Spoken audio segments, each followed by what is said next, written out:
Breast cancer. Breast cancer. Kailan ba yan?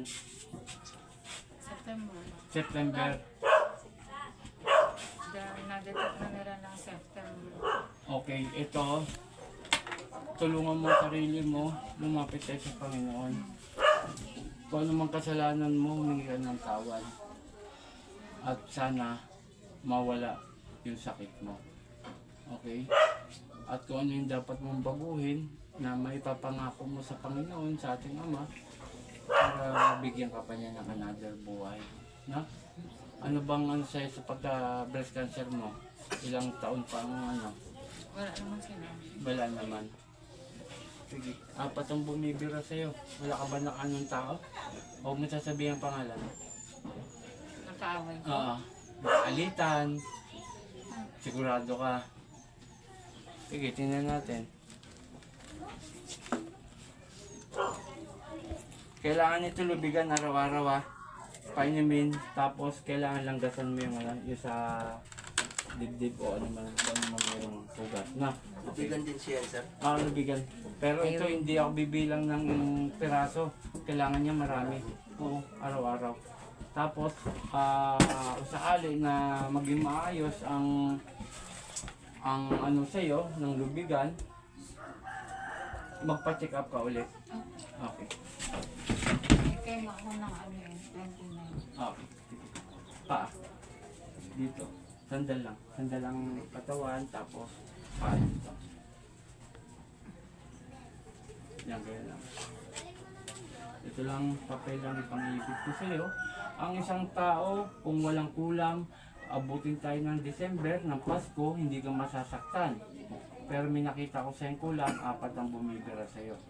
Makakaramdam ka rito na nagbabagang uling. Yung uling na talagang nagbabaga, masakit, medyo masakit. Kaya ano ko kaya. Kaya niyo po. Ako bala. No? Okay. Pakipisil kung matigas, malambot. Malambot. Okay, ibig sabihin, walang palaman sa loob para masaktan ka. Okay. Sakit doktor, piki. Piki. Sakit doktor to ha. Oh. Wala? Walang tumutusok? Hindi nagbabaga? Okay. Yung kanto. Babaeng nakaitim. Siya pala yun. Ayan niya ako. Okay. Ito, kulam. Ayan, tinan nyo ha. Yan lang ha. Kulam to. Sa Torare po, tayo ito para lalatas. Yung gumagambala sa babae ito, mag-usap tayo sa Espiritu ng Diyos. Diyos sa lahat, Diyos na kinakatakutan sa perno. Ang sa Diyos sa das kamarelowe sa bato lulayaba. Ela, aampo! Alisin mo nilagay mo rito ha. Bakit hindi? Ba't di mo alisin? Dalawang kamay mula sa ulo. Pag ganun. Sige. Ayaw alisin no? Ayaw Matigas to. Tigas. Sige. Ayaw mo alisin? Ayaw mo alisin? Ha? Ayaw mo alisin? Ha? Hindi mo tatanggalin nilagay mo dyan? Ha? Tatanggalin mo hindi? Dalawang kamay. Inutusan kita. Naginanon mo na. Ayaw mo. Ito meron. Matikas to. Marami na napatay to. Hindi lang 10. Alisin mo!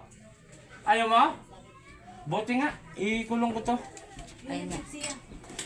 Pag yan, yung isa na lang po. Sige. Ikulong na natin to. Para hindi may rapat. Ay, Sige. yun na lang. Sige, okay yan. Panginoon kong Isus, sa kaming dakila, may ngaw niyang basbasan niya. Buksan mo lang yan. Mabuting kumagambala sa babae ito. Saan ni Patrice, sakit? Atal! Pakiano, natin. 1, 2, 3! Paano ito? Ayan po. Sa kalan ni Isus, Irene, gising. Ate. Matikas yung mano sa'yo. Ganun lang na natin, baka mahirapan kayo. No? Ang ano natin dyan, 4 ang bumira sa'yo. Okay po? Okay, shoutout sa lahat. Ito po naka-ano na rin. So, hindi siya nakabote eh. Nakakahon. Kabaong. Oo. Okay, shoutout sa lahat. Ginagawa natin, ang best natin upang makapagpagamot tayo pero hindi po ako nakapagpagaling sa tao. Shoutout kaya po kay Apo Marvin, kaya po Sita. Pakishare ang ating video, paki-like, follow, and Paki-subscribe para sa ganon yung mga bagong makakapanood, matawagan ako sa akin cellphone number at matulungan ko po sila. Doon po sa arkila ng sasakyan, huwag kayong magpapadala sa GCash sapagkat baka ma-scam kayo. Kukunin ko yung bayad ng arkila ng sasakyan diyan po mismo sa lugar nyo plus donasyon lamang po. Mula akong si Mapo Eric Apuchalin, magandang tanghali.